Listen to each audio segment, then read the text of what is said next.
zombie Travis Wayne Goodsell, wishing he could go back to bed, skipping his run. But he keeps getting ideas for new videos.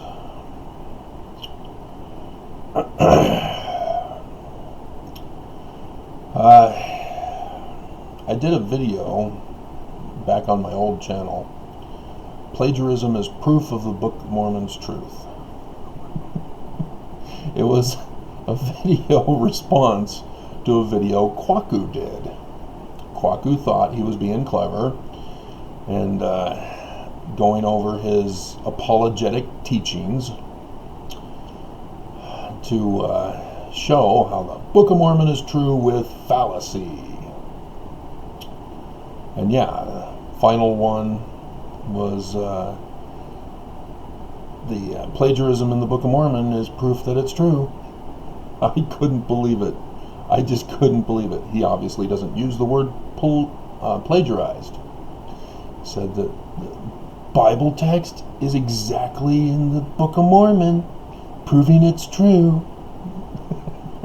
No, Kwaku, it means it's not true. There's something else going on. But Mormons don't get it. They think the Book of Mormon has to be true as they've been led to believe. Otherwise, it's not true and everything's in doom. There are other options, guys. It's okay. Take a chill pill. Well, don't, because drugs are bad. Stay away from drugs. But, got a hair messing with my eye.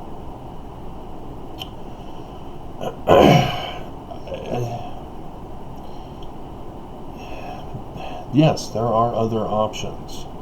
I found another option. It was amazing. Stephen R. Covey's book does actually work. You don't need to compromise. You don't need to go into hiding, turn the Book of Mormon into a sacred secret. Make it an exclusive book only for members.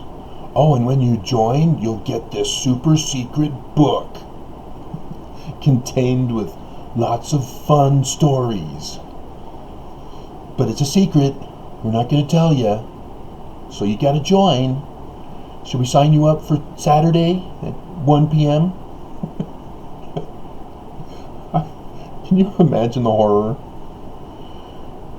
Tricking people to joining the church with the promise of a sacred, secret text. And so, we know the debates. You know, Mormons think they've found a male named Alma, and so they say the Book of Mormon's true. Or they find archaeological evidence of horses in America, or coins in America, or they find Nephi and Laman, sort of, if you go through various different chains of languages. I even have been told about a guy who said that the plates could have been made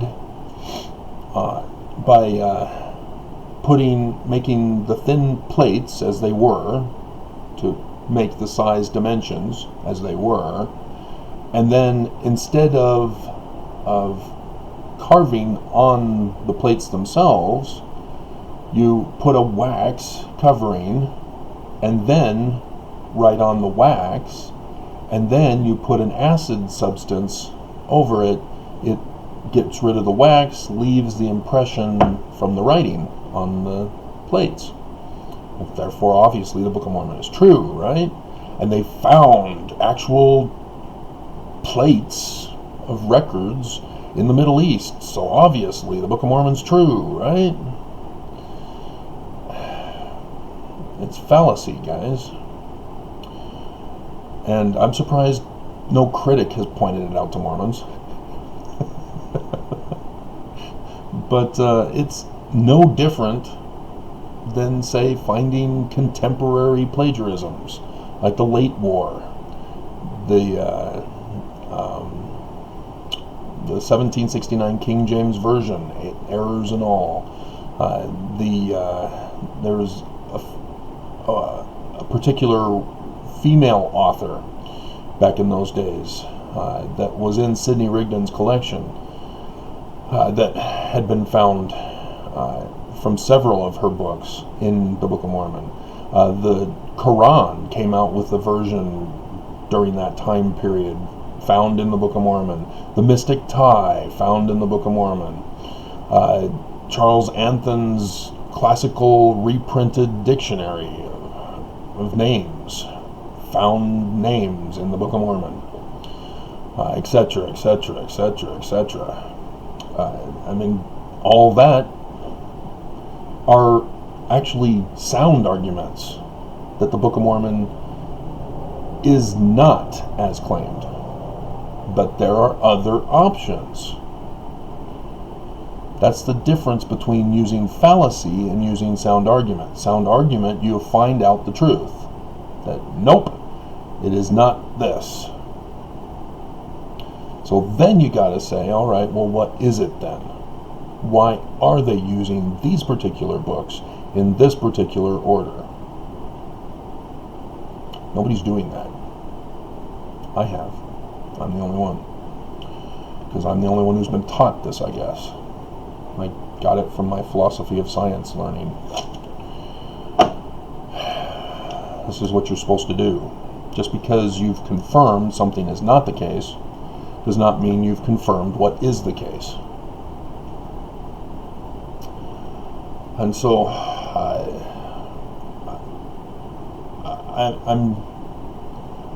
I can't get through to Mormons. Mormons are pig-headed, literally. Pigs. Oink oink. Obviously not. But quit acting like it. I mean, my God. It's not your way or the world's over. I mean, just because Joseph Smith did not write the Book of Mormon does not mean that your life is over.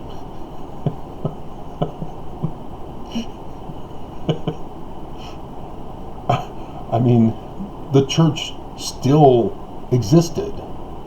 There's still precepts that if you adhere, man shall draw nearer to God by abiding those precepts in the Book of Mormon, you will come to know the truth of all things.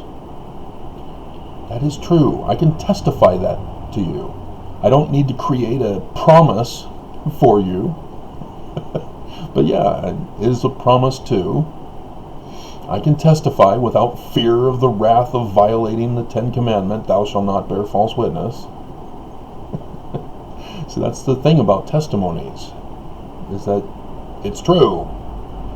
Not just because you said it, no. Because you've abided by the precept and had seen it through to the physical reality end.